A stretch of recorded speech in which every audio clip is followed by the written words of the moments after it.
There are 160 overclocks in Deep Rock Galactic, each offering their own playstyle and changing up how you use the weapon.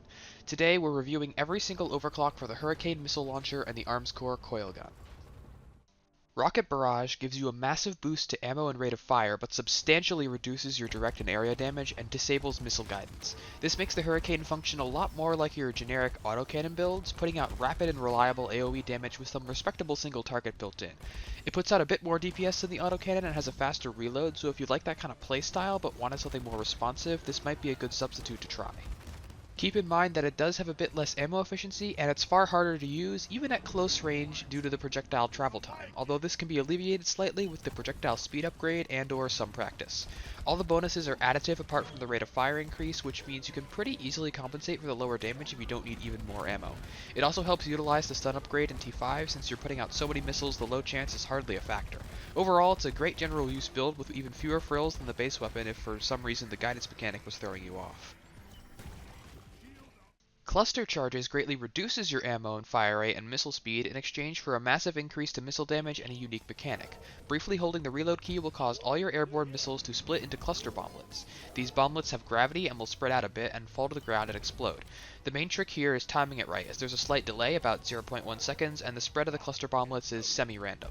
This overclock seems to encourage more of a tap-fire playstyle, firing one missile then detonating it and so on. It's decent against crowds and very ammo efficient, but the DPS leaves something to be desired, although it's still workable. It does struggle a bit against enemies on walls and ceilings, and airborne enemies too, but you can always not detonate the missile and steer it directly into the enemy to take advantage of the double damage in the process. Although purely using the weapon this way is not a good idea. The trick here is remembering which upgrades do and don't affect the bomblets because it's inconsistent. While the AoE damage upgrade does affect the bombs, and quite substantially too, the AoE radius upgrade doesn't, and while the stun and incendiary upgrades affect the bomblet's nitro compound doesn't. As for the other upgrades, I'm not sure. I'm taking my info from the official wiki, and that's all it's specified. If you're going to use this overclock, keep these facts in mind. Salvo Module gives you the ability to load up a salvo of up to 9 missiles when you hold down the trigger. These missiles fire in a grid-like shotgun pattern, and the more you fire at once, the more damage each one does. This is a good overclock for close-range damage output. It's no monster, but it's ammo efficient and does get things dead very quickly, and it's effective against both large crowds and single targets. You can hold the charge for quite a bit, so you can be prepared for the next surge of grunts too. Since the salvo can't be guided and has significant spread, it's not very effective past close range, but you can still use the weapon normally, albeit only by tap firing and at a fraction of the former fire rate, so it's not really recommended except for lone and or distant targets. Overall, it's good for anyone who wants a sort of shotgun-like gunner primary or wants to pick their shots more instead of firing constantly. Unlike this weapon's other unstables we've covered thus far, this one doesn't impact your stats all that much, even if it does dramatically change the way you use the weapon. Plasma Burster Missiles gives your missiles the ability to penetrate enemies and greatly increases their turn rate. In exchange, you have reduced max ammo and the gun's damage is halved. What this creates is a somewhat finicky, high skill floor weapon that requires more attention than even the base Hurricane, but it rewards mastery with flexible damage output combined with substantial ammo efficiency, able to last quite a while before running dry. It's definitely better at crowds than single target, but it's decent enough at both, and when paired with the stun upgrade you can pretty effectively mince crowds without worrying too much about your aim. As I mentioned, it is a lot harder to use than normal since you have to keep your target on an enemy constantly instead of just being while firing, but if you're okay with that, then this is a great pick for extending the lifetime of the weapon. It's not particularly high DPS compared to competing options, but you'll still have ammo long after those builds would have run dry.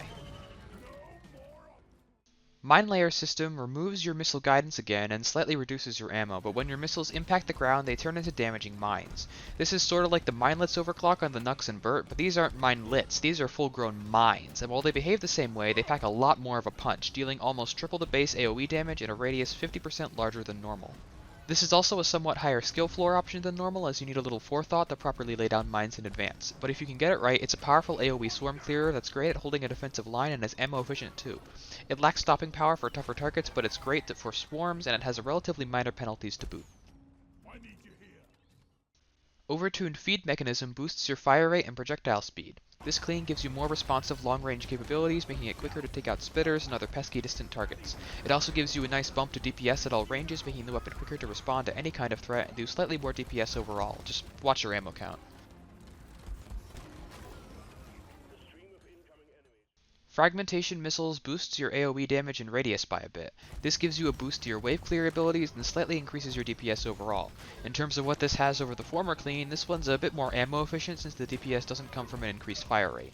It's also better at crowd clearing in return for being a bit less responsive at longer ranges.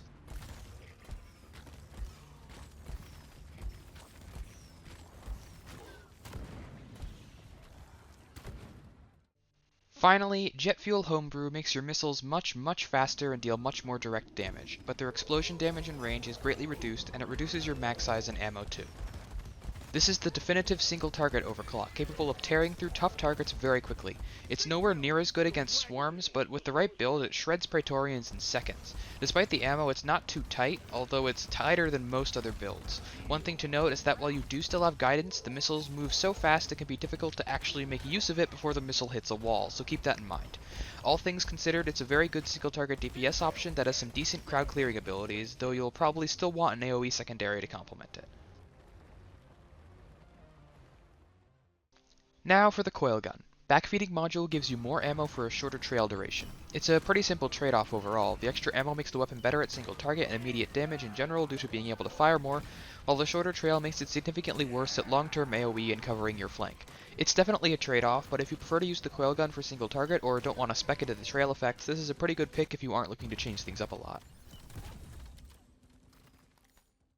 This one you've probably heard a lot about, the Mole. This overclock gives you a stacking damage bonus for every chunk of terrain you pierce, along with greatly increasing the gun's ability to pierce terrain, in exchange for a 20% slower charge speed. Now a lot of the videos you've probably seen are about exploiting mechanics to make it hit crazily hard, and while that is possible, it's also decent in normal gameplay. For those curious about the math, it's a flat 150 damage bonus each time the projectile impacts terrain, which is about as much as the gun's normal damage. That means one penetration will just about double the damage of the bolt, which while hard to do in open areas is actually fairly easy in tunnels and other tight spaces with a lot of obstructions. This makes the gun great at taking out slow or stationary single targets, more so if your teammates are on point about pinging these targets so you can properly line up your shots.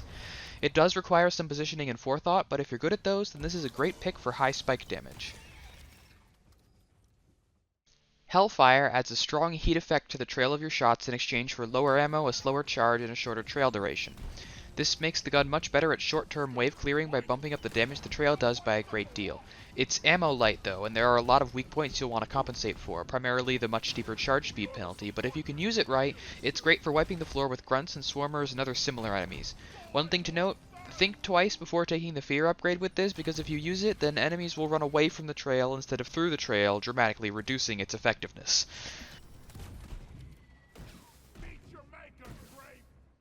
Triple Tech Chambers gives you the ability to instantly fire again up to 2 times after releasing a shot, without needing to charge or reload. Each follow-up does 3/4 of the damage and only consumes half the ammo. In return, you have a stronger recoil, a slower reload, and a slower charge rate. This overclock has great uses in immediate burst damage. It makes the weapon a bit more ammo efficient in terms of total damage output, and it's good for covering swarms with fear effects and trails when the enemies are too spread out for one shot to get all of them. It can also give you extra spike damage in a pinch, say for example your first shot doesn't end up killing the target. You only have a small window to get these shots off, and the recoil can make lining them up difficult, but with practice it makes the gun a lot more versatile and somehow less clunky despite all the penalties. You are still going to want to have a reliable primary though, since it does take a while to reload.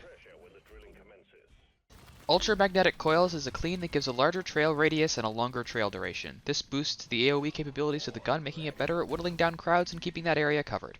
If you want pure AoE but don't like the playstyle of Hellfire, this is a good substitute for slower but longer lasting coverage.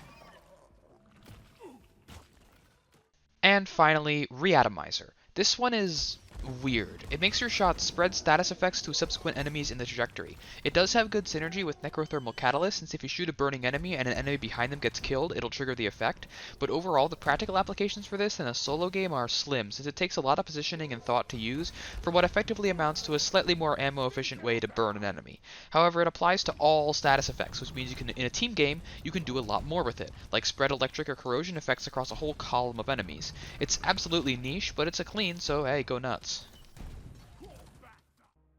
And that's it. That's all the overclocks for the Hurricane and the Coilgun.